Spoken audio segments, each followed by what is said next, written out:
Hello and welcome to this episode of the Be the Push podcast. On this podcast, we talk to business owners, professionals and entrepreneurs about the tough times they've been through in their careers, and we share those war stories with you. Today is no exception. We've got Fil Cristaldi, who's one of the directors of a digital agency called Studio Culture based right here in Brisbane. We talk about a few of the stories of how Phil's been through hardships during his career, and I'll let you know what they are in a second. But I just want to give you a sneak peek of what's coming up in the episode, in particular around a time when Phil was working 20 hours a day, which is quite incredible. But then we also go on to talk about dealing with difficult clients and why Phil says you shouldn't do what your clients ask you to do. So I'm going to give you a sneak peek of that little taste of the conversation now. So you say 20 hours a day? Yeah. Really? Like you've worked literally, 20 hours a day? Literally, because we time track all our work. Right. And there were some days where it was literally clocking 20 hours worth of work. This is when I didn't come to work during those 2 weeks. I was just at home. So I just roll out of bed, work, eat while I was working, kind of sleep for a couple of hours or nap for 20 minutes and wake up and keep going. So it was intense, super intense. I think I almost died twice, but So did you would have set the alarm to get up in 4 hours? Yeah. Yeah. Yeah. I would have, if I had heard that alarm 4 hours later, Snooze. I would have gone, boom, Yeah. I'm not getting up. Yeah. Well, I actually got into the habit of the 20-minute naps. Oh, So yeah. that was actually really helpful. And it's a bit easier to wake up after 20 minutes because you're not that deep yet. But that helped. And did you need a couple of days after that to recharge? I probably should have, but I didn't. Wow. I went straight back to the man. office. Yeah. You're superhuman. Not the best point. Yeah. Not the best thing to do. But I think it was worth it in the end because that client's still a huge client for us and lots of ongoing work. Yep. So it was worth that initial struggle. Yeah. Yeah. And what about dealing with clients and whatnot? Do you know, I kind of think about clients, I probably shouldn't, but I think about them as good or bad, you know, and I know often I'll get an email or the first meeting. I don't know exactly, but sometimes I know what it's going to be like. Yeah. And I'm very big on bailing very quickly. Yeah. If I hear they don't really know what they want, like run, fast too. Yeah. You know, that's my philosophy. But it's kind of like if you're meant to be the expert in what you do, should they know what they want?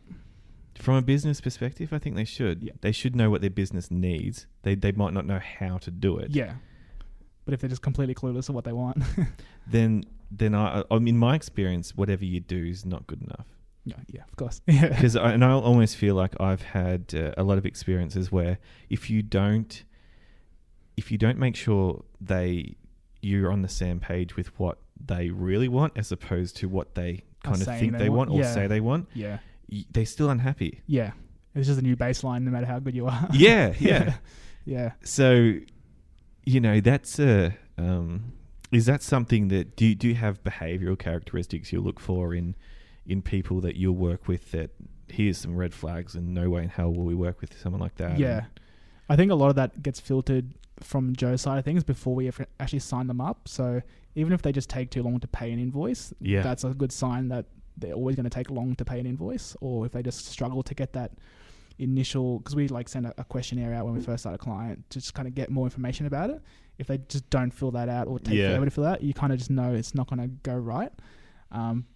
But even on saying that, when you do start them and you kind of assess, if you're just always doing what they say, it's generally when things go wrong, from experience, where if you don't actually have input on what they're saying, any feedback or agree or disagree, that's when they stop trusting you and just saying, what am I paying you for? You're just doing what I tell you, even though they want you to do what they tell you to do. So I found from experience that is a big thing not to do, is just do what they say, because you'll end up always doing more little changes here, changes there, until you actually say, no, I don't think that's a good idea, or I think it's going to look ugly, and kind of things like that.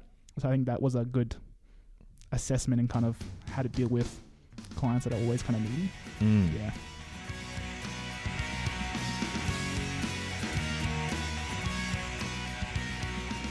Hello and welcome to the Be the Push podcast. My name is Jack Ferguson and I'm going to be sharing with you stories of how business owners and entrepreneurs had to push through the hard times in their careers. We're going to be discussing the lessons learned from these experiences while arming you with actionable advice so you can be the push when you need it most. Show notes can be found at bethepush.com/podcast and clicking on the relevant episode link. Let's get started. So that's a taste of things to come. In this episode, we talk about a lot of things as well as that story, including the ability to turn off. And I talk about this as I'm recording this this intro on a Sunday afternoon, so maybe I should learn a bit more about how to turn off myself. I also talked to Phil about some awkward on-stage experiences he's had. Now, that was as a hip-hop dancer, and I relate to that as a musician. I've had some things go wrong on stage, and like in an event or when you're performing in some way or another, you're kind of just stuck in the moment where you've got to try and do something about it quickly. There's a lot of people watching you. You've got a lot of expectations, and it's really fascinating for me to hear about other people performing, because I think in business a lot of the things we do at times are performance. You know, if we've got to bring our energy to a sales meeting or to a presentation, and you know, in that moment we've got to perform. We might know what we are supposed to do, but if we can't present that and come up with the goods in the moment, it doesn't always go so well. So it's really fascinating to hear about people's past lives where they were performing, and we talked to Phil a little bit, or I talked to Phil about this at length in the episode. Phil also had to move back in with his parents at one stage to make his business work, so that's no mean feat. A lot of us, you know, obviously we're very independent once we become adults, and it takes a bit of humility to then go back and ask the folks if you can stay for a while. And another thing that we talked about, which was really interesting, was managing your pipeline. So by your pipeline, I mean the people that you're currently talking to who could become potential clients or customers of your business at one stage or another. So they haven't signed on with you yet, but you are talking to them and you're engaging them in some way. And how do you manage that as a company? How do you deal with your own expectations when you don't know who's going to come through and who's not really? You don't know who you're going to work with in the short term or in the long term. And Phil talks about his experience with that and how you manage that process, how tough it is to when you don't particularly know exactly how it's going to pan out, what you do or how you'd think about it. So I'm not going to talk too longer in this little intro. There's plenty of gold in this episode. I'm going to hand it over to Phil. Here we go. Hello, today we're here with Fil Cristaldi from Studio Culture. Phil, how are you doing today? Good, how are you? I'm really good, thank you. Studio Culture, so we've had Joe Fox, your managing director, on the podcast before. Yep. You're a marketing agency? Yeah, full service digital marketing agency. Sweet. And what's your role with the company? My main role is design development director, so I handle most of the website side of things. Yeah, cool. Yep. Awesome. And, kind of manage the business inside as well. Yeah. Yeah. What got you into marketing? I started off as a graphic designer, so it was actually more just the design side of things, and then progressed to web design when I couldn't get a job as a graphic designer anymore. Mm-hmm. And kind of just kept going up the scale that way, trying to help kind of get results for clients. So whatever it took, I kind of picked it up and moved that way.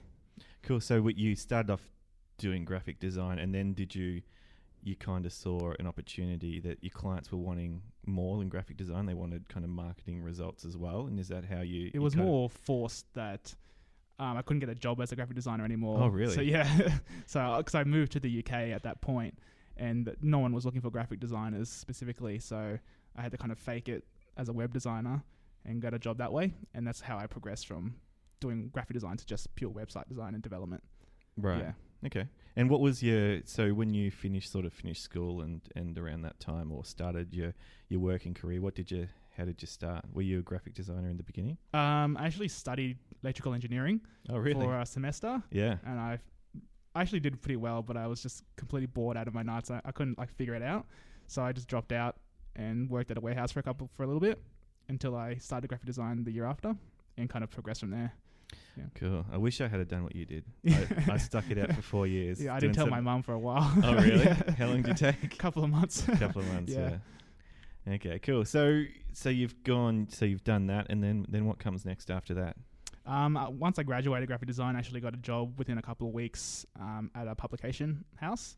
So doing magazine publications. So I actually worked there for a couple of years. That was my first full-time design job. Then I the business wasn't doing too well, and so it kind of made me redundant. That's when I went, what the hell, let's pack up and move over to the UK. Mm-hmm.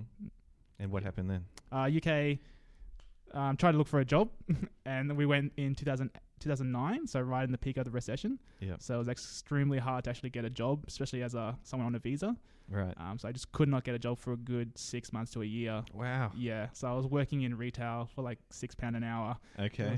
It was absolutely ridiculous. So what, like in a clothes shop or a... Yeah, clothing store. Yeah. Right. So it was good fun, good people to work with. Yeah. It's just not what I wanted to do while I was there. Right. Yeah. So at the time, I couldn't get any graphic design jobs, and there wasn't really many going at the moment. Mm-hmm. So I just kind of saw a lot of web designer jobs or web developer jobs going around. So I kind of just built a kind of a fake portfolio of websites and clients, and made a portfolio for myself, and just started applying for jobs that way.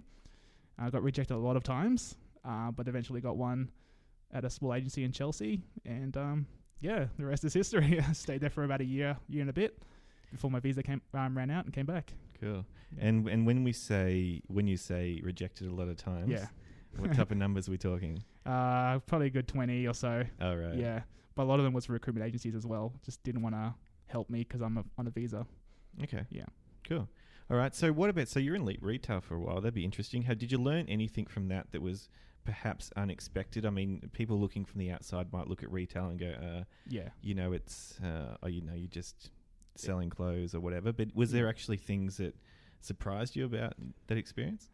It was just more the customer service side of things, because you're kind of dealing with, where I was working, it's a bit more of a higher end fashion outlet. So it was a lot more snobby kind of people. Okay. So just dealing with them and kind of understanding them to try and get what they want out of it while they're being rude to you. So you got to kind of answer back in a nice, polite way without getting them pissed off as well.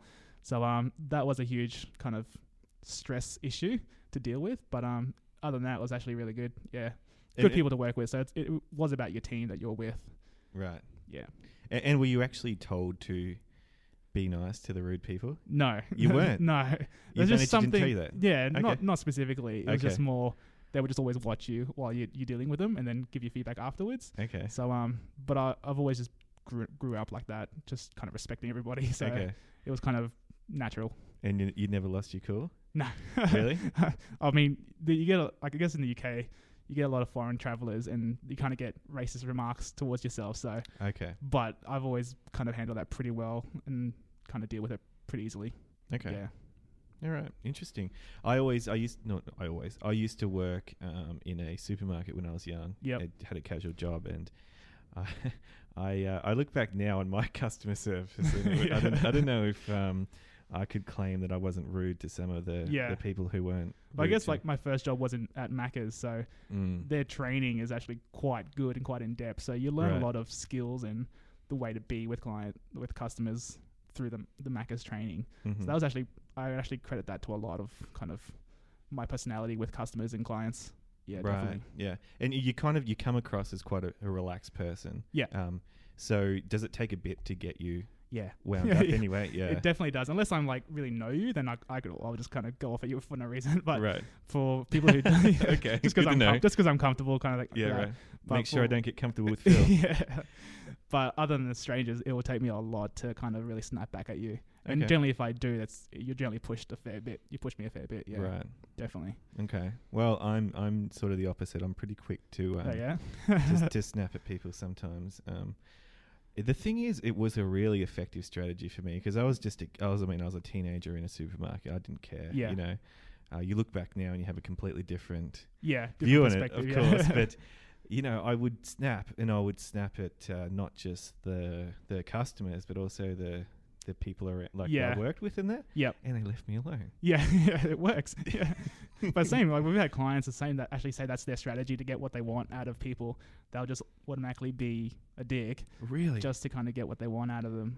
Right. I'm like, I can't deal with that type of personality. Like, there's no need for it if you are doing everything you can. Yep. There's not much you can kind of do in return. So their goal is it's completely unwarranted when Really? Yeah. Always. There are times. Yeah. Yeah. Yeah. Wow. And they've admitted it. Yeah. Literally said that's my strategy. I was like, okay, it's a bit better than I know that, but yeah, it was a bit unfair at the time. Yeah. Yeah. So it's interesting. Is that someone you'd want to keep working with, or deal with less? With less? Right? Yeah. Okay. Yeah. Because you still, I can still work around it. Like I have my ways of dealing with that. Mm-hmm. But it's not ideal. Definitely. Okay. Yeah. Interesting. All right. Well, I've also reading here on your form that you used to do some hip hop dancing. Yeah. Way back in the day. Yeah. Yeah. No, definitely. Did you? How far did you get with that? We were at a point where we were actually traveling around Australia, competing in comps, and won quite a lot of them, especially the Brisbane-based ones. We were winning almost every one that we went through for like a good year or so. Then travelled for like international comps and kind of competing with people from around the world. So it was actually pretty good, pretty intense, but heaps of fun. Definitely lots of fun. Was it a goal to make a career out of it at some stage? Not for myself. Okay. I guess that was just my upbringing. I didn't think that was actually a possible thing to do. Okay. But for some of the other guys in the crew, it was definitely what they wanted to do forever. Yeah. But it was heaps of fun at the time, so I could see myself doing it as well. Okay. Yeah. I feel that it's quite hard to make it in dance though, right? Like my sister's, she's danced for 10 or so years and she's very good at it. But hip-hop dancing as well? Yeah. She does a few different things and wins a lot of comps, does very well. Yep. But I think it's one of those things is there's not much room at the top, right? Yeah. It's mainly just doing comps because that's kind of how you make your money. Yeah. Unless you're like super popular, then you'll get like contracts to do, I guess, movies and shows or commercials. Like music videos and... Yeah. Yeah. But I think it's very few. I think they do that. Okay. And so you seem, we were talking about before, you seem like a kind of chilled, relaxed type guy. What was it? Were you a natural performer or how did you... No. Not at all. I'm super like, even just public speaking, I'm super kind of shy. I'm pretty a shy person most of the time, but I'm trying to get over that. But it was a huge struggle to kind of get on stage in front of hundreds of, if not thousands of people and kind of perform. But you kind of start off small and then progress your way up to it. Yeah, definitely. And so did you have any stories that, I mean, we talk about things that go wrong on this podcast. Yeah. Have you had any things on stage that have gone really it's kind of wrong like dropping people and then kind of forgetting your moves and just freezing and not having a clue what to do. A few points I just kind of ran off stage. I was like, I have no idea where I'm at. Yeah. Yeah, it's definitely. And even moments when you just don't get no reaction from the audience, it's just like awkward. Awkward as. So you kind of stand there and wait it out. and that's the risk you always take as a performer, I suppose. Yeah. Is that, the audience isn't going to always react to it. Yeah. I remember I used to play in a band. I probably talked about this on the podcast before, but I don't know if I've talked about this specific story, but I was so into it when I was young and I got a chance when I was about 13 or 14 to play in my band in Melbourne at a theatre, and I can't remember the theatre. It was in St Kilda, but I can't remember which one it was. And for the first time in my life, I got to perform in front of 2,000 people. Awesome. It's like, wow. And that's still the biggest crowd I've played to today. And I got on stage and we started playing the song, started strumming my guitar. Yep. Wasn't working. That hurt so much. How long did it take to realize? Straight away. I knew straight away. And it gets worse though, because at this particular event, there was a guy filming and he was doing a close-up on my guitar and it was coming on a screen. It was popping up on a screen behind the stage. Yeah. So all the audience is looking at a close-up on my guitar that isn't working. Yeah. Now, and I'm the lead guitarist. I want to play the lead part, but I had to pretend that I was just playing the rhythm part. The camera. And that really hurt my soul. Yeah. And I walked off that. And I mean, I was a kid at the time and I still remember it so vividly, but that hurt like hell. That was, this is my chance. I'm going to be a rock star. And then my guitar doesn't work.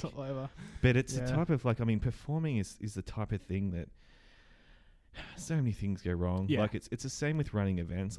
As you know, I run a few events now and one thing goes wrong. The mic doesn't work. The PowerPoint doesn't work. There's all these points of failure that can happen. Definitely. And it's kind of how you react to that is kind of what makes you stand out. Is kind of what do you do? Like, do you play kind of as if you're playing the background tracks, or do you just freak out and just not move at all while the camera's on you? Yeah.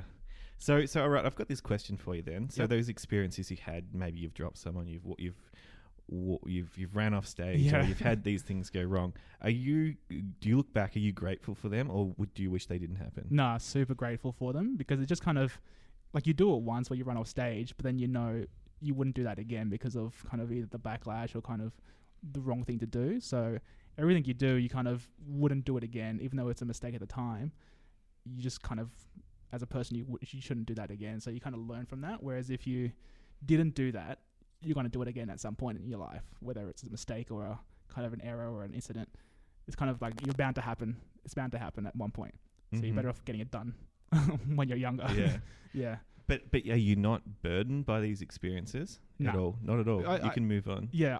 I don't really hold grudges or that kind of memory. Like, I don't forget it. Definitely, I don't forget it. So I remember everything, but I don't hold it as a grudge to weigh me down, because you kind of memorize the positive side of things, and kind of the laughter and the fun and the excitement kind of outweighs all those few little errors. Yeah, definitely. Same in business today. Like, you have a lot of bad shit, but a lot of the good stuff, it kind of just really outweighs it, which makes it worth it, I guess. Yeah. Okay. Fair enough. So we'll go back to your story. So you're in the UK. You're doing graphic design for the company. Yep. They've made you redundant now. Yeah. Okay. Yeah. So did you come back to Australia then? Yeah. When my visa ran out, I think it was only a 2-year visa. Okay. So I came back to Australia because my boss in the UK was kind of quite a hard ass on kind of getting stuff done. So I really didn't enjoy it. I didn't want to work for someone else again. So I already made that decision in the UK that when I get back, I'm not going to get a job. I'm going to kind of do a freelance, because I was doing freelance for years, just kind of on the side. But when I got back, it was kind of my decision to just do it full time and see how it goes, because I had nothing holding me back, because I just got back from the UK, no responsibilities, nothing. Moved back with my parents, and just went for it. Yeah, it's a good place to be. Yeah. Initially. Yeah, right. And you didn't. I've actually had other people on the podcast who've talked about having to move back in with their parents to start their business. Yeah. What did honestly, I don't think I could do it now. Yeah, not now. I just the freedom's just too, even for what you'd save in. I don't know if they're buying you food, but rent and food and whatnot. I couldn't do it now. I need my independence. Yeah. But so you've obviously lived out of home for a while and you come back. Yeah. Did it feel like a step back? Yeah, it was a huge step back. There was a huge kind of weight on my shoulders to make it work, to actually get out and kind of still do it on my own side of things. And as having a girlfriend at the time as well, just kind of that burden of needing cash for things. So it was super stressful, but I guess that's what kind of makes you push through and kind of get it done, because you want something better. Yeah. Okay. And so at that point you started your own design? Yeah, so that's when I actually started Studio Culture itself, just doing website design and development. Yeah. Okay. And what was the first couple of months like when you did start? Was it, again, like I'm making assumptions here, correct me if I'm wrong, but you kind of seem the relaxed, the kind of, you're not the salesy, stereotypical salesy type person. So how did you get in with those first few clients? What was that like? Yeah, it was very difficult. I tried doing cold calls or cold emails, and I couldn't do it. I just couldn't speak well. I couldn't sell well. Couldn't do anything. So my main initial setup was asking very, very close family or friends if they knew anybody or if they needed any help, and started that way. It was slow, but the word got out there eventually.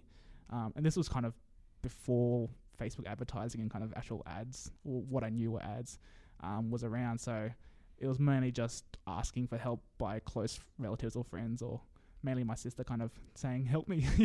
Do you know anybody? Right. Yeah.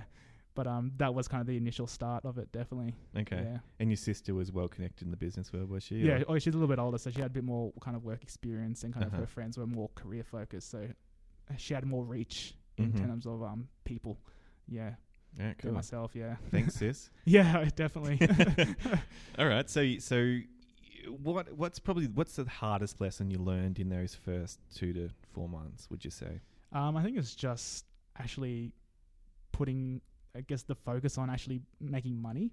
I think that's very, I guess living at home, you always want to make the money to get out. So I think that's a huge focus, but it's kind of a big burden that you carry, and kind of really weighs you down, because you kind of worry about every little thing that you do and who you spend time with or money with, and kind of assessing whether it's worth it or not, and you kind of damage a lot of relationships and kind of friendships and stuff like that. So I think that's a huge burden, and if you can do it with a bit more cash flow, that's always obviously better, but it's just hard that way as well. But you kind of get stuck with what you have at the time. Definitely, yeah. You say damaging relationships, and do you have to do that? You kind of make choices on kind of what you do and what you don't do when you have limited money or just busy. So you kind of neglect a lot of people in that sense, and kind of that's where you get the damaged relationship is kind of, you can say no enough times, they'll stop asking. Yeah. Which is not always a good thing. Well, you can't blame them, can you? Yeah, no, definitely not. I would do the same, I guess. Yeah. So any regrets there? It's kind of one of those questions where if I didn't do that, would I be where I am today? But probably could have done better. Yeah, could have probably definitely done better. Okay. Yeah. And what could you have done better? Making more time for putting priority to some people closer to you, either just friends or family. Just kind of, you get very snappy when you're stressed and stuff. And for me, being pretty laid back, it's a stretch for me to be snappy. And you get very snappy when you're stressed and angry and got no money. So you can say a lot of things and kind of snap a lot to people. Yeah, it's quite hard. And did you struggle to turn off? When you're running a business, it's something that, I suppose with a job, sometimes you feel like you can go and you do it and then you go home and it's over. Yeah. And you don't have to think about it till the next day. With a business, you really can always be doing something. Yeah. And you always end up doing something. Yeah. You can't just, even if the girlfriend at the time was like, we're watching a movie, but I still have my laptop open, kind of just working. So it mustn't have been a good movie though. Yeah, no. Well, priorities, yeah. But it was kind of even when you go clubbing out and stuff, you come back 2 a.m, I would still work straight after that and just keep going till the sun comes up, just because I was just awake. Right. And you still work. So it was always on. Definitely. What was the quality of your work like then though? I thought it was pretty good at the time. The next day, not so much? Yeah, not so much. Yeah. Yeah. Okay, cool. So how long did you, I suppose, effectively freelance for with? It was a good 2 and a bit years. I was doing it on my own. Okay. Yeah. That's when I met Joe as a business partner who came on board to help expand the business. Yep.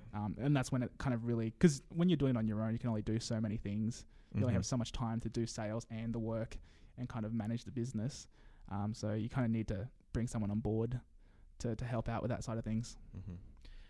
Hard to do though, right? Because how did you go giving up some control? Yeah, I still struggle with that. I still try and watch everything that happens in the business, whether it's just finances or how things are progressed. I'm a very observant person, so where I sit in the office, I can kind of observe where everyone is and what everyone's doing, and I just kind of take a lot of it in and just kind of monitor. But that's just kind of who I am, I guess. I just always want to know how things are going in your own business, I guess. But it was very hard to still give up control of things. I still want to have my say or kind of input or watch what's being done. And if you could take a pill and not do that anymore, if I go, hey, Phil, here's a pill, take it, and it's going to make you not like that anymore, would you take it? Probably not. Probably not. You want to be like that.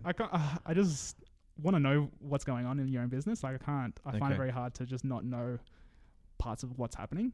I still, even if I not doing it anymore, I still just get a report or kind of input on what's happened in that week or that day, just to kind of understand. Yeah, it's kind of especially now you have staff, you kind of, when they ask you a question and you don't know what's up with it or what the answer is, it's kind of I should know that, it's my business, I should know. So that's very hard to not know some things at times. When you get a lot of clients, it's kind of hard to know everything anymore. Right. So now that's when it's getting hard. When we have a lot of clients, to actually know who every client is, who's the point of contact, what's happening with that kind of workload. Yeah, that's getting a lot harder these days. Right. Yeah. Okay. So when you first got together with the other guys, so you've got 2 business partners in Studio Culture now. Yeah. How did you kind of what's the word? How did you transition into that from being your own boss? I mean, I would consider I've got a company, but I only have a couple of people work for me. Yep. And no way in hell can I let anyone on board. I can. Yeah. What are they doing in your company? Oh, content type stuff. Yeah, mainly content. Obviously, I have an accountant and that type of thing, but. Yeah, I've tried partnerships before, and for me, it's not something that I'm willing to give up the the control for. And I just can't. I can't compromise. Yeah. So I kind of figured that out and thought, well, if you can't compromise, you're not a good business partner, right? And so that's why I don't think I could do that. So the way I approach things is, what can I do that doesn't require more people? Yeah. I still want things to scale, obviously, but I don't want it to scale with people. Yeah. Yeah, exactly. So what was that like to effectively give up some of that control and to, obviously you need the humility in the first place to say, I need help. Yeah. If I'm going to move this forward. Yeah. What did those first couple of months look like? It was actually pretty good, because you kind of have to admit what you're good at and what you're not good at, and sales was not my strength at all. So seeing Joe being like the great BDM that he is being so much better at it than I am. But it's kind of, you still kind of want to be able to do your own sales as well, just to kind of keep that touch with how to talk to people, how to kind of approach people. So that's kind of the hard part of things, but it's kind of, you kind of have to think the bigger picture of, if you don't let someone help out, unless you can pay for someone, it's kind of like you're going to be stuck where you are. And I felt that's what was happening with myself, that I got to that 2-year mark and I just couldn't move that revenue marker, and I was just kind of stuck in going around in circles from sales to kind of the work. So it was kind of my bigger picture of what I wanted to do that really kind of helped me push through that. Mm-hmm. Where if I was kind of more worried about giving up control, who knows where I could still be on a one-man show. Yeah. So it'd be very difficult for me to accept that. Okay. Definitely. And so the goal was what was the goal then? Like, what was the goal that goes, okay, I need, because you sound like you're 2.5 years in, you are getting by. Yeah. So what was the goal what did you want to change? To not have to work like 18-hour days and kind of do all, and then kind of just not get by with just kind of the odd few clients here and there. Okay. So I wanted to be able to, manage my social life a bit better and kind of actually make money without having to work 18-hour days was kind of the main focal point. But then just kind of the longer vision of where I wanted to take the company and kind of the culture I wanted to build, the team I wanted to build. I'm just very big on having, I guess, culture and team structures correctly, hence why I call studio culture, because it was just hugely about who you work with and kind of your surroundings. Yeah. Mm-hmm. Okay, cool. You mentioned something interesting there about sales and specifically about your thinking that if I don't do this, what's the cost? And I find an interesting sales tactic. I wouldn't say it's a tactic. It is a tactic, but it's something that I will say to people that are thinking about working with me is, we all look at the cost, and I think it's a good question to say, okay, what's the cost of not doing it? Yeah, 100% is a really good question sometimes. Yeah, because it's kind of, that's where you get stuck. Like, if you can't think of that or assess that, you're just going to go around in circles doing what you've always been doing. But I guess having business is always about growth, so you need to plan that and think about that and assess what's the next move. Otherwise, around in circles you go. Mm-hmm. I think that's kind of the difference between being like a business owner and kind of, I guess, for the lack of a better word, an entrepreneur. I think it's just always thinking more than just what's in front of you, and I think that's where a lot of people get stuck. Mm-hmm. Yeah. Okay. And what is that big picture stuff for, I suppose, studio culture and maybe for marketing in general? Like, do you guys have views on where you think the marketing world's going, and and what's going to be the next big thing in the next year or two? Yeah, I think we're in a tricky spot as marketers to what we will be doing in the next couple of years. Like, I know a lot of automation's kicking in, and even from Google AdWords side of things, they're pushing for AI to actually take over your full entire AdWords management. So whether we'll, as marketers, have a place is kind of, I think we'll always have a place, is kind of where we'll be placed at the moment. So I think a lot of the changes will happen, but even for website building, there's so many of those build it yourself setups these days that it's hard to find that market to actually get profitable websites built and designed custom as well. So I think it'll be interesting. Definitely be very interesting. Okay. Where do you think we'll be going? What do I think? Probably more live streaming. Yep. I think there's going to be a lot more live come into marketing. Yeah. Yep. I have restaurant clients at the moment that we're jumping on Snapchat and Instagram stories and whatnot, and I suppose I see it makes it tough because it means you have to, for those guys, you have to be in the restaurant really to create the content. You can't create it from an office anymore. So as an agency, how do you manage that? Yeah, exactly. Yeah. So I perhaps think that might be where we're going to move further and further. I mean, I think there's more and more of an expectation of authenticity coming. 100%. And, I just even listening to podcasts, and if I've read a lot of content and maybe some salesy content from someone, I'm not really necessarily engaged, and I think that goes for a lot of people. But if you then listen to that person on a podcast or for an hour or an interview, like a TV interview, it's a bit harder to be salesy then, because you're telling a story. You're having a conversation with a person, But then people get drawn to that because of how good of a story it is. Yeah. So I think perhaps we're going to need a bit more of that going forward. And I suppose the live thing plays into that a bit. Again, it's live. It's kind of hard to fake it, I guess. To pre-prepare things. Things like Snapchat and Instagram stories, you can still filter it. You don't have to put out the content that you capture, but something like a Facebook Live in your periscopes and whatnot, you stuff up and bad luck. Definitely.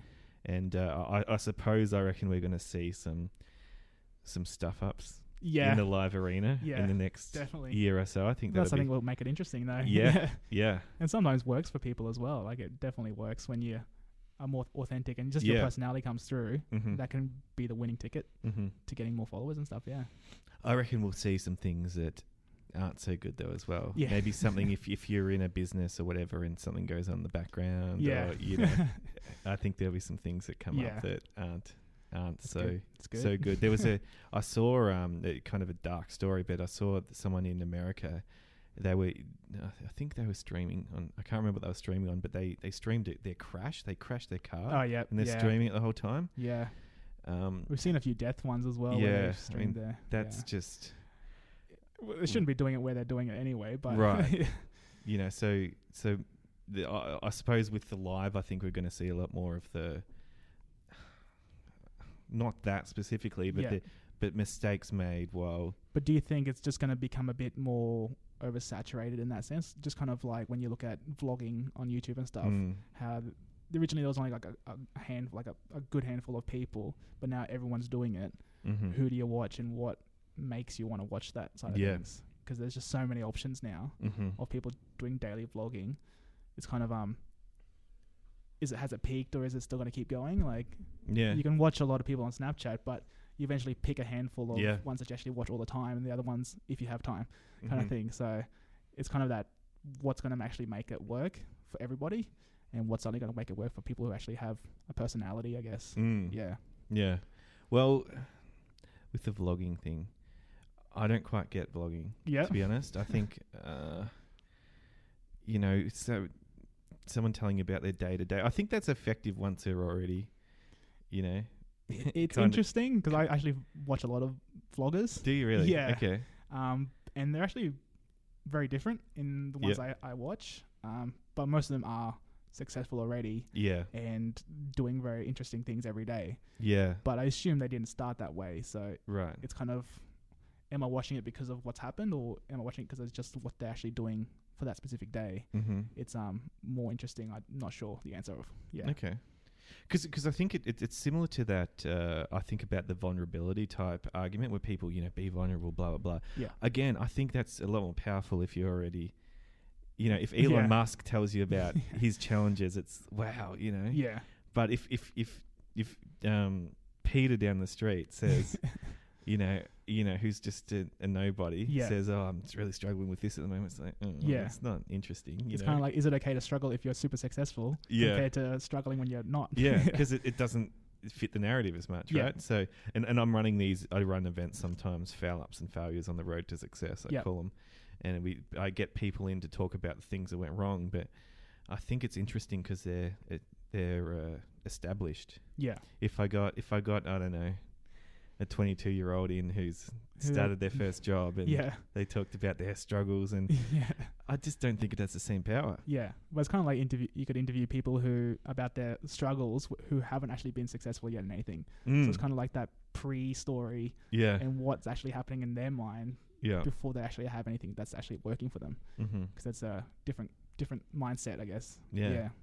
So that's interesting. Yeah. Okay. Yeah. Cool. All right. So, what were we talking about before? So, did you get your so have you got a social life back now? Somewhat. Yeah. It's much better than it was, definitely. Okay. Yeah. But that's putting a lot of effort in to actually go out and do things. Yeah. And is that something you need to do, or is it? Yeah. Yeah. I think like I've always classed myself as an introvert. Yeah. But then someone, I can't remember where it was, but their explanation of introvert is kind of what gives you energy, whether you're staying at home and then you're really like pumped, or meeting friends and then you're really pumped. And with that explanation, I actually think maybe I'm an extrovert and need that friend or social life to actually be a bit more pumped in what I do. Because the same kind of thing when I said earlier, when I got home from clubbing, I'd still work because I'm just awake and pumped. So I think it was actually a big mindset change in that kind of thinking to whether a social life is actually what I want or what I don't want. Yeah. Because I guess at the end of the week, you're pretty buggered and you just want to kind of sit at home and watch Netflix and stuff. But it's surprisingly how energetic you get when you're around friends and kind of cool people. Mm-hmm. And I find it's just if I don't disconnect, I mean, you think you hear someone like a Gary Vaynerchuk will say, it's always on. Always on, work 24/7 type thing. I find that if I do that, though, my quality of work drops. Yeah. So I'm kind of shortchanging myself anyway. Yeah.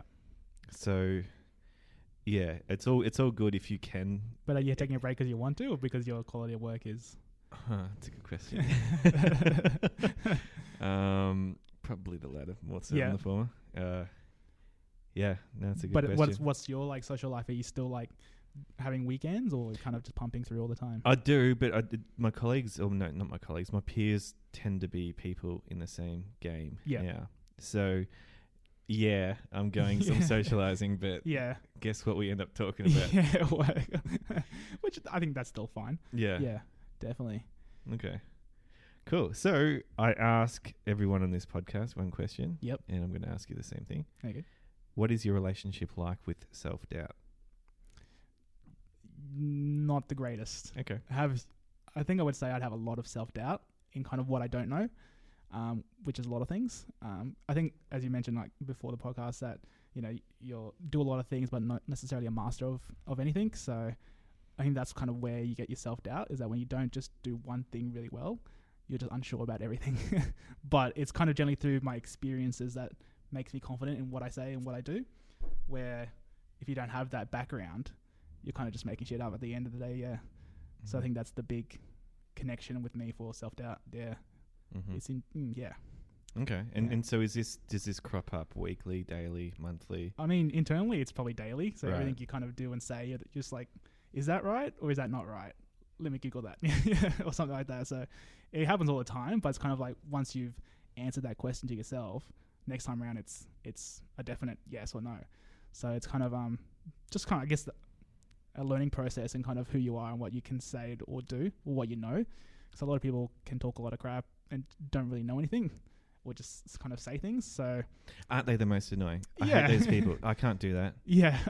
Oh yeah, exactly. Like, I guess, if you're not 100% confident in what you're saying, just don't say anything. Yeah. Or especially when you're with people who know that's not true, you're like, it's not true. Stop talking. Yeah. But I guess that's kind of how you learn. It's kind of figuring it out each time. Yeah. Okay. What about yourself? Like, you're always confident in everything that you say and do? Definitely not. No? No, definitely not. Do you think most people are, or just faking it, or? More and more, I think I'm coming across a lot of people who, I don't know, maybe if I'm just running into them lately, but if they are sort of come out all bravado and whatnot, that's sus to me now. Yeah. That's become like that because I'm more of the opinion that I'm not going to talk myself up. I'm actually going to, and when I'm selling or not selling, but selling, selling and talking to people that I'm helping. Yeah. I like to do what I call engaging in the risk. So, okay, if this doesn't go well, here's what here's some of the things that can go wrong. Yeah. You know, I'll say that. Whereas I feel like perhaps sort of that stereotypical salesman won't. Always positive. Always all the positives, how great this is. But there's always risk, you know, there's always risk. And I want to do business in a way that I engage with the risk, and I want my clients to engage with the risk as well. And, you know, I'm upfront about that. Yeah. And that's just setting the expectation as well. Yeah. I think I'm very much exactly the same, where out of like my business partners, I'm the, I guess, negative one for other words, because I always go, what about if this happens, this happens, this happens? And I'm sure that gets annoying to them because they're always very positive and kind of want to proceed with what sounds like a cool idea. But I just can't help think the worst. I think that's also my upbringing from my mum. Always think the worst. And so that's kind of what I always do in every situation. If an idea comes up, I'll be like, okay, my first thought is not that it's a great idea. It's more like, this can happen, this can happen, this can happen. Is that worth it? Yeah. That's practical though, right? That's very practical. It's realistic. Yeah. I'm a realist. Yeah. I actually was having a conversation with my housemate last night or the night before. Yeah. And you know, it's interesting just because he romanticizes everything. Yeah. You know, buying house and, you know, getting paid more and all this type of thing. And I was talking about, you know, you get paid more, you get this more senior position. Yeah. And we were talking a lot more senior. I said, that's not free. Yeah. You know. You'll be working for that. Yeah, but also, you know, you're burdened with, you know, if you're managing people. Yeah. You, as soon as you start managing people, you got to realize you don't control them. Yeah. And how you manage them. And they're humans, so they're not going to do everything exactly the way you want it every time. Exactly. And you need to accept that it's not just all unicorns and rainbows. Yeah. And you know, I was saying to him, you can disconnect right now. Yeah. From he gets home from work and he can disconnect, and I'm so jealous of the way he can do it. But I said, you know, the higher up you get, people pay you more because then there's more burden. Yeah. There's no more responsibility. You got to. It's going to cost you something. Yeah. You know, someone doesn't give you another 60 grand a year just for fun. Nothing. Yeah. They expect a lot in return. Yeah. Yeah. So I don't know. I'm similar to you in that way, that if you don't engage with the risk or think about the potential downside, you romanticize. Yeah. And you're just you won't be prepared for when things happen because you haven't thought about it. And I think that's kind of what you have to do, because as we said earlier, it's kind of how you deal with the situation is kind of what's going to change it. But if you haven't actually thought about it one bit, then you're not prepared. Mm-hmm. So definitely. And what are some of those things that have happened in your business that you're just like, wow, that really sucked? I think it's just kind of, I guess mostly what happens is kind of the positivity on getting bigger clients or other clients, and you're like, yeah, that sounds all good, but then it doesn't come through. So it's kind of, I'm always big on playing the numbers of, your pipeline may look this big, but in reality, you play the numbers, not everyone goes through. So that's always the big hit in the company, where you think, we've got too much in our pipeline, let's stop looking for work. But then a lot of them don't go through or do go through. So it's kind of that balancing act of always having to figure out, if it does all go through, what do we do? If it doesn't, what do we do? Yeah. It's kind of like, and that's kind of like, even because web design development is not a huge part of our team. It's kind of like, if we have a pipeline of like 10 websites, we need more people. But it's kind of like, if that doesn't continue, you can't just hire and fire all the time. It's kind of do we just kind of pull through to get past those 10 and then wait it out, or expect it to always be busy and hire someone? So it's kind of the scenario that always goes into my head is kind of, what if this, what if that? And it keeps you up at night. Yeah. Yeah. Okay. And so do you have any tips to manage that? That's a really interesting dilemma to be in. I mean, and I'm sure a lot of people are in it, whereas you have 10 potential people that want to work with you. Yeah. You don't know how many of them are going to come through. Yeah, exactly. Or when they'll start. Yeah. And if they do, if they all came through quickly, you're not going to have the resources to serve them. Yeah. Do you have some sort of a toolkit to deal with that? No. You don't? No. Okay. It's kind of because the quantities vary each time, so it's kind of hard to assess, and we just haven't had good luck with contractors. So everything we do is in-house. So it's hard to rely on contractors for that. But it's kind of, I'm a very visual person, so I will actually draw it out and figure how many hours in a day and how many hours can I do. Like once I designed, coded, and launched a website in 2 weeks, that was like a huge site. And that was me like dying every day for 20 hours a day and only sleeping for 2. So I think anything's possible. Is kind of how much you're willing to kind of risk doing that. At the end of the day, it's kind of for the business, for the company, and kind of what you're willing to do to make it successful, and try not to destroy your colleagues or your developers and stuff to push that kind of mentality to them, because it's not ideal. But it's kind of those peaks and troughs in a business that you kind of have to plan out and assess. But until that's all a bit more consistent, it's kind of hard to plan that far ahead. So it is all in its own time. Yeah. So you say 20 hours a day? Yeah. Really? Like you've worked literally, 20 hours a day? Literally, because we time track all our work. Right. And there were some days where it was literally clocking 20 hours worth of work. This is when I didn't come to work during those 2 weeks. I was just at home. So I just roll out of bed, work, eat while I was working, kind of sleep for a couple of hours or nap for 20 minutes and wake up and keep going. So it was intense, super intense. I think I almost died twice, but So did you would have set the alarm to get up in 4 hours? Yeah. Yeah. Yeah. I would have, if I had heard that alarm 4 hours later, Snooze. I would have gone, boom, Yeah. I'm not getting up. Yeah. Well, I actually got into the habit of the 20-minute naps. Oh, So yeah. that was actually really helpful. And it's a bit easier to wake up after 20 minutes because you're not that deep yet. But that helped. And did you need a couple of days after that to recharge? I probably should have, but I didn't. Wow. I went straight back to the Man. office. Yeah. You're superhuman. Not the best point. Yeah. Not the best thing to do. But I think it was worth it in the end because that client's still a huge client for us and lots of ongoing work. Yep. So it was worth that initial struggle. Yeah. Yeah.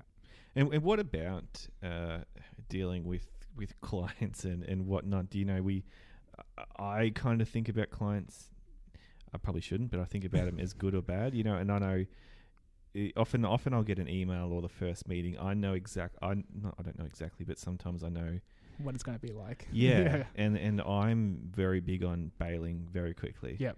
If I hear they don't really know what they want, like run, fast too. Yeah. You know, that's my philosophy. But it's kind of like, if you're meant to be the expert in what you do, should they know what they want? From a business perspective, I think they should. Yeah. They should know what their business needs. They might not know how to do it. Yeah. But if they're just completely clueless of what they want, then I in my experience, whatever you do is not good enough. Yeah, of course. Yeah. Because I almost feel like I've had a lot of experiences where if you don't make sure you're on the same page with what they really want as opposed to what they kind of think they want or say they want, yeah, they're still unhappy. Yeah. It's just a new baseline no matter how good you are. Yeah.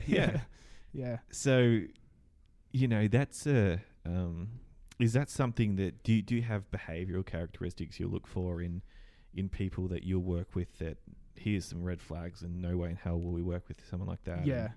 I think a lot of that gets filtered from Joe's side of things before we actually sign them up. So even if they just take too long to pay an invoice, that's a good sign that they're always going to take long to pay an invoice. Or if they just struggle to get that initial, because we like send a questionnaire out when we first start a client to just kind of get more information about it. If they just don't fill that out or take forever to fill that, you kind of just know it's not going to go right.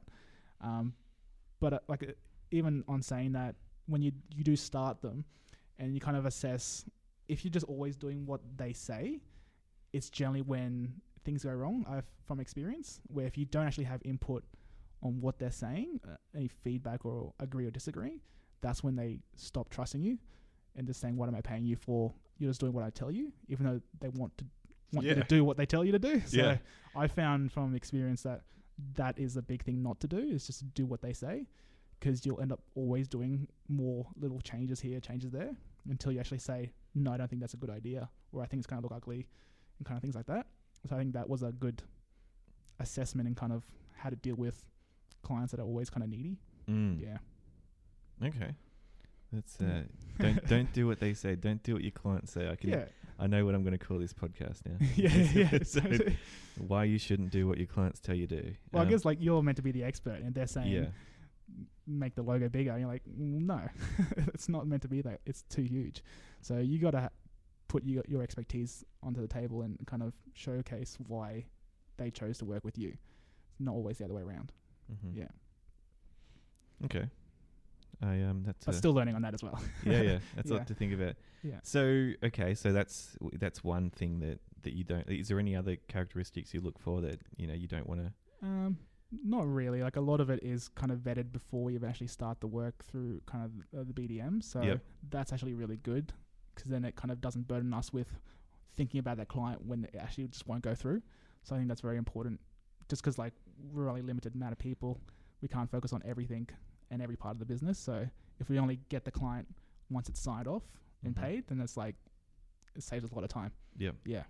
And what do you think a lot of people do wrong, a small business or with regards to their marketing?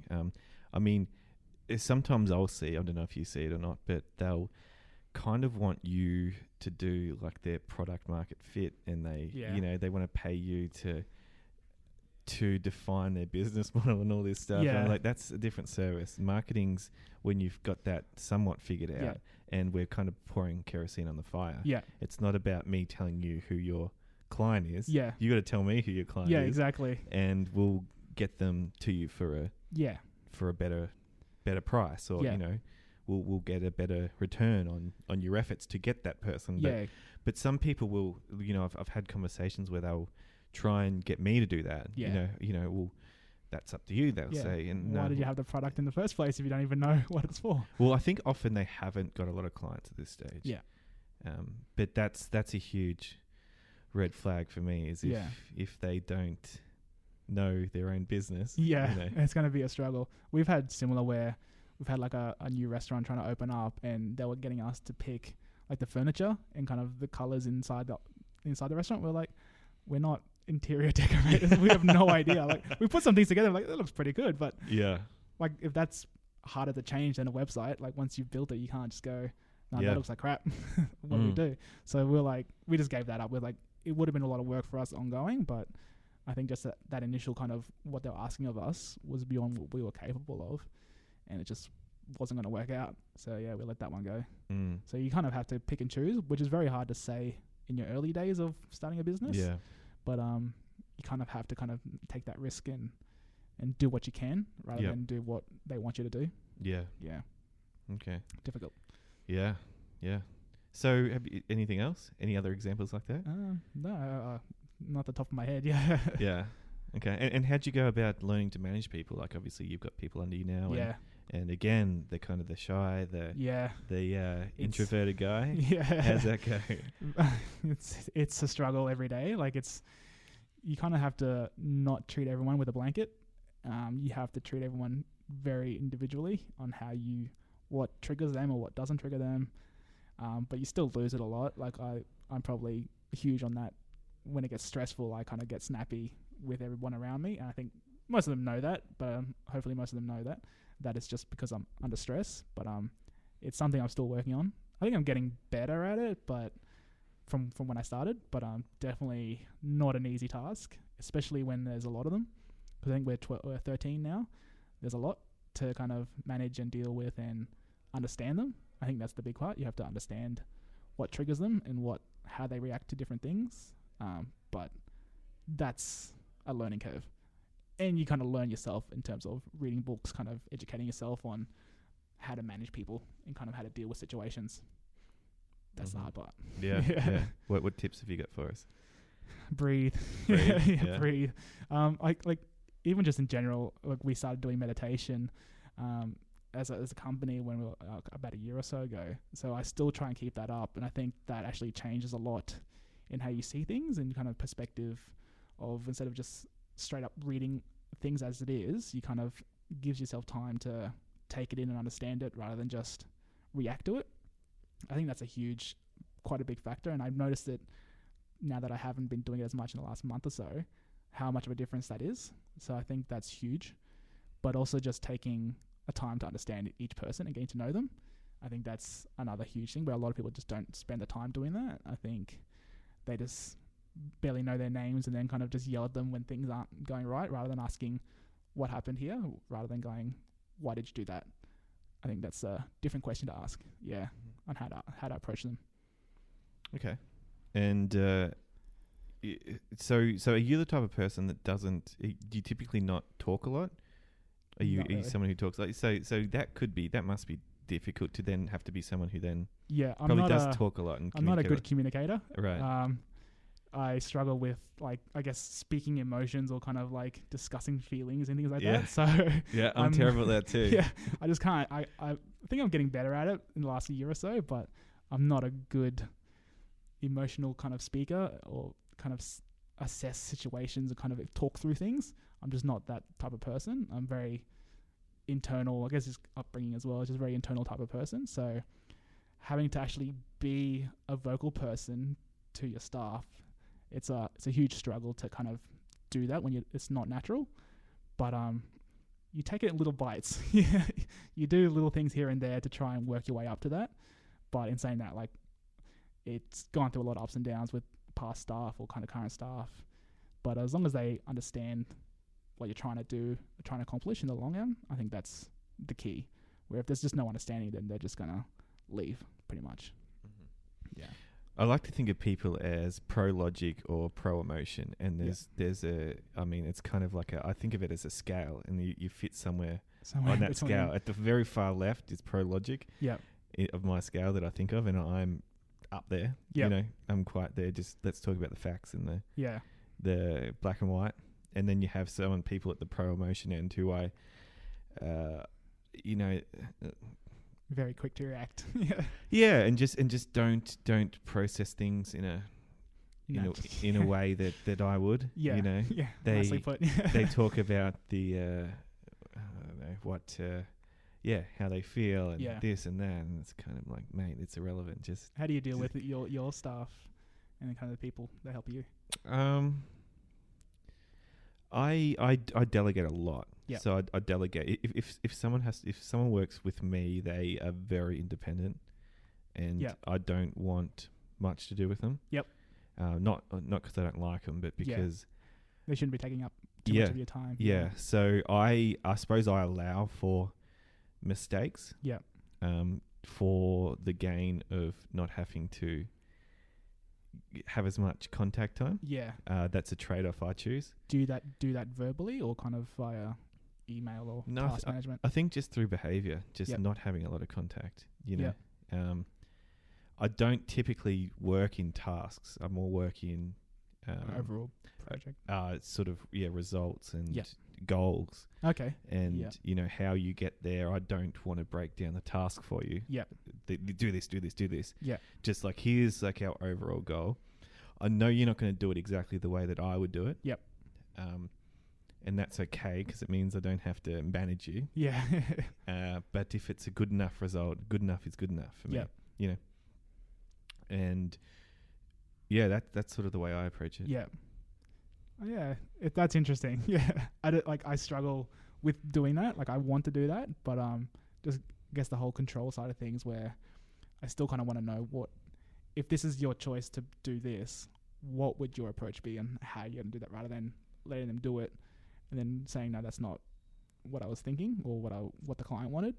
Because I guess for our role, I'm the main point of contact for the client, so I hear it, but the way I interpret it would be different to how, for example, a developer might interpret it. Mm-hmm. So being clear in communication is difficult, but I'm getting better at that in terms of, I hope I am, in terms of passing on the brief to the other people in the team, where if you're the main point, it's a bit easier to not have to explain things as much.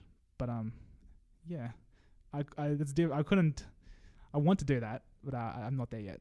Okay, but I'd wonder, like, I hear that, and I think, and I don't have as big a company as you, so you obviously know a lot more than me about this stuff. But my straightaway reaction is why not improve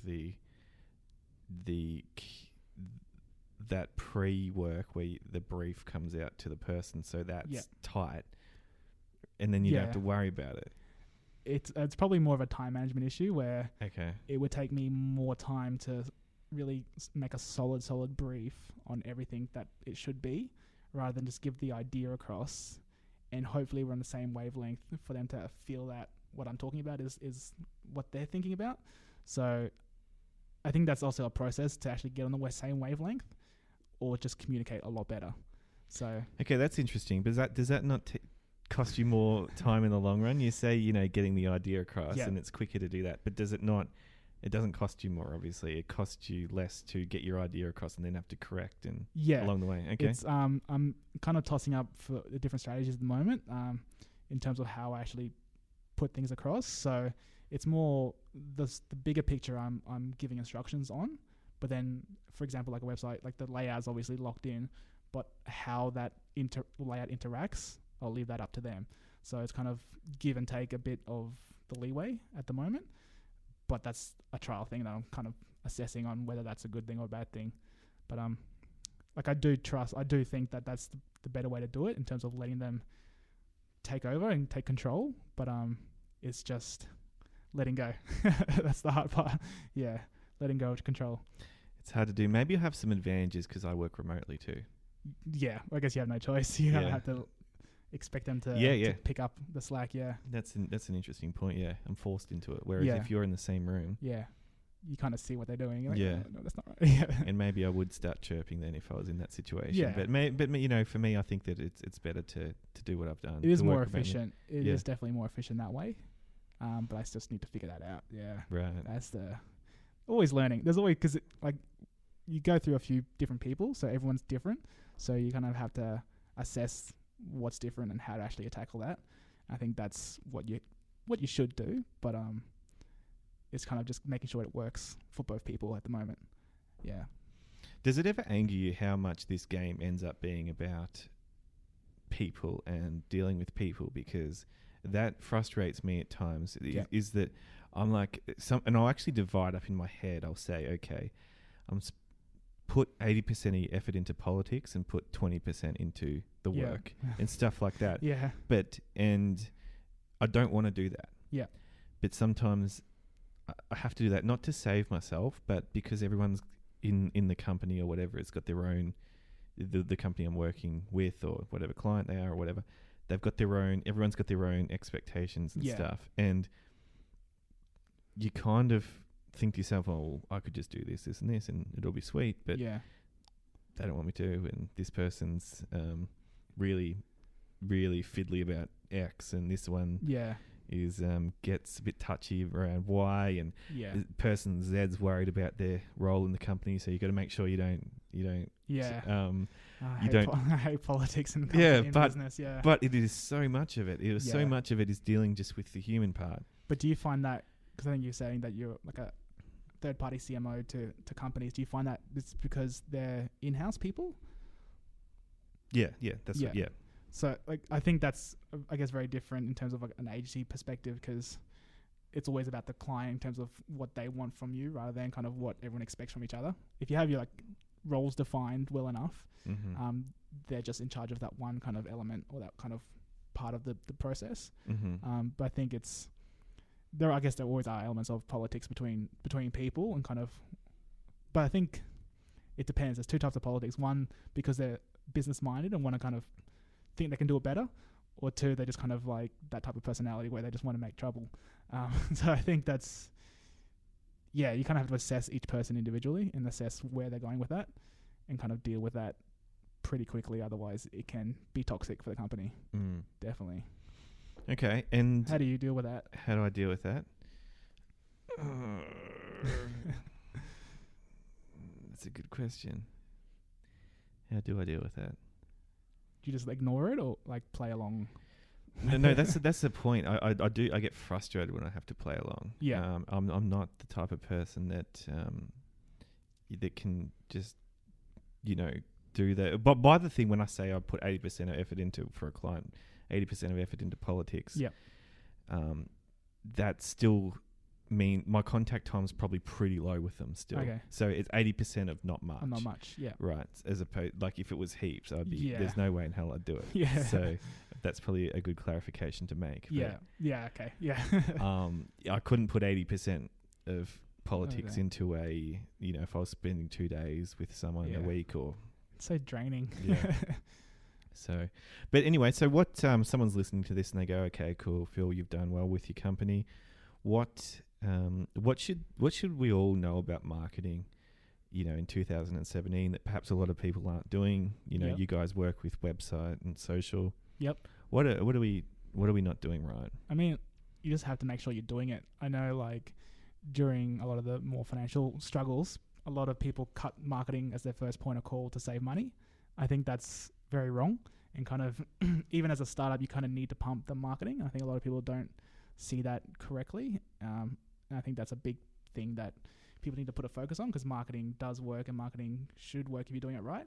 I guess the big pro for us as a company is that we deal with lots of clients, so our knowledge of industries, kind of what works, what doesn't work, is a lot greater than, not knocking people who are in-house, but kind of when you only work on one thing at a time, you only really know what works, and you're not really sure whether other things will work because you don't have that experience. So I think that's a big pro for working with an agency, is that side of things.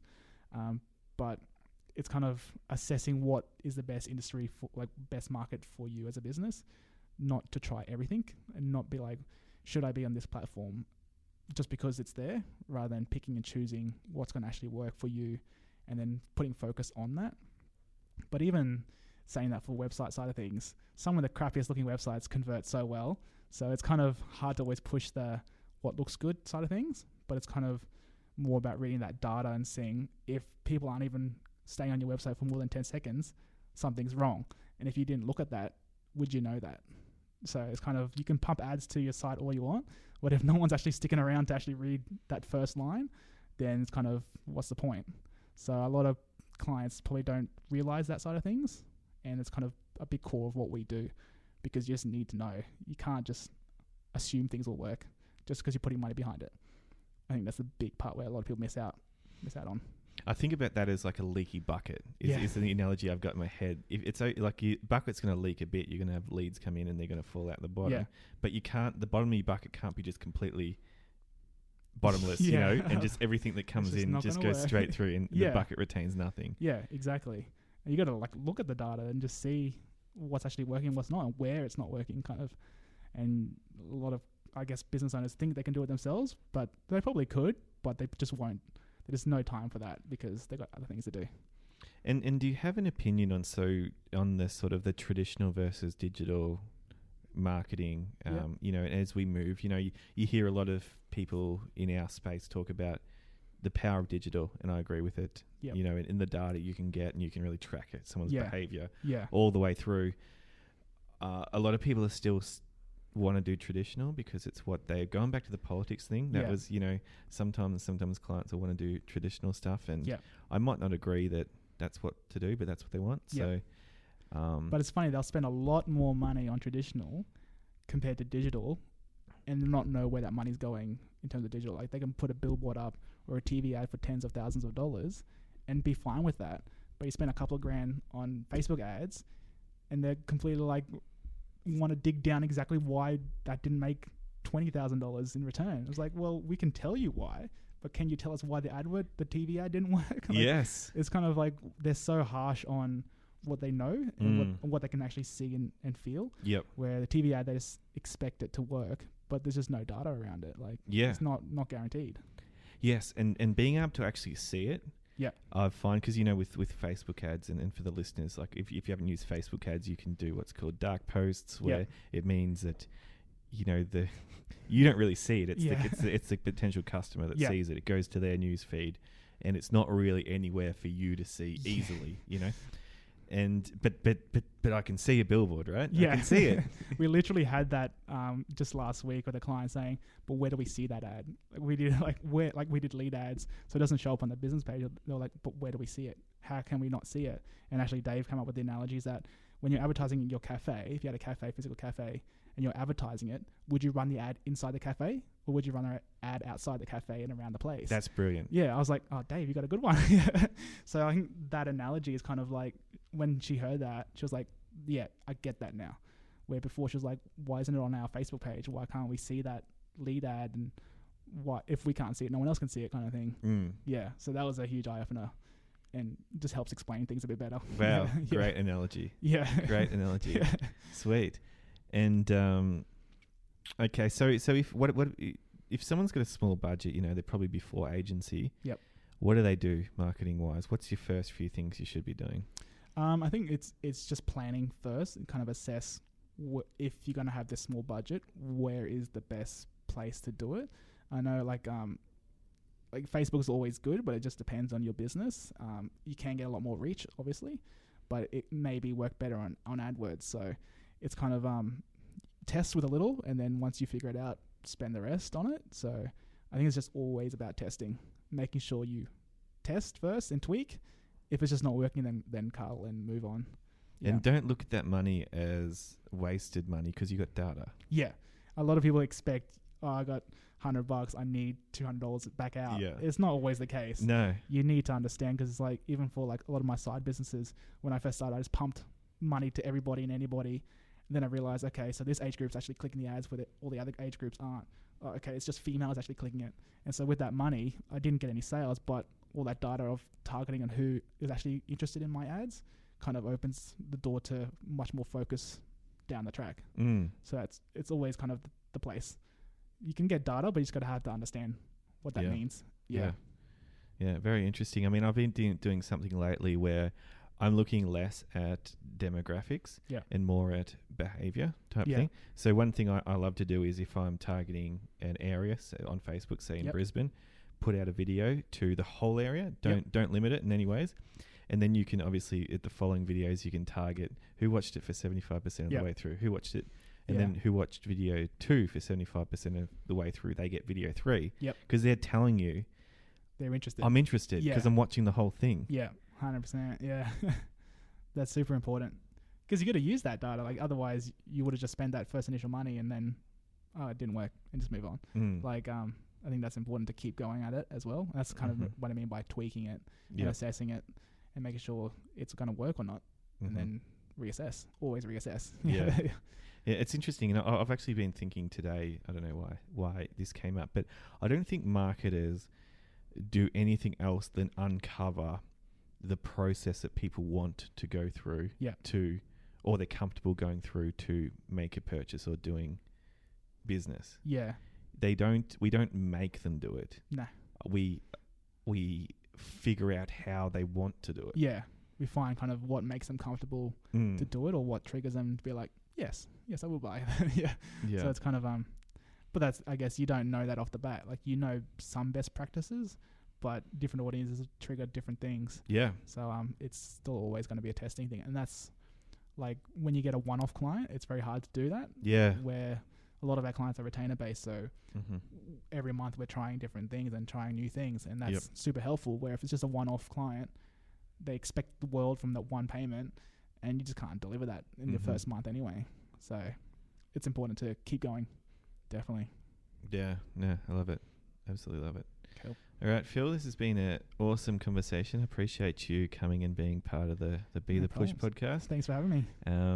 Best of luck to Studio Culture and on growing and taking over Brisbane first and then the world, I'm sure. Yep. Where's some places the listeners can find you if they want to get in touch? Personally, I'm Fil Cristaldi everywhere. That's FIL. I managed to get that username on every platform so far. So, oh, really? Yep. Okay. Or just Google Studio Culture and that'll be our business name. Okay, cool. Find me there. Right. So you Twitter, LinkedIn. Yep. Or cool. Fil Cristaldi. Right. Yeah. I'll put it all in the show notes anyway. But Phil, much appreciated. Thanks for being part of it. Thank you.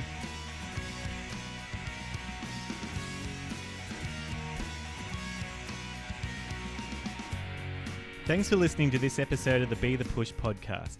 Show notes can be found at bethepush.com/podcast and clicking on the relevant episode link. I appreciate your company and look forward to talking to you again soon.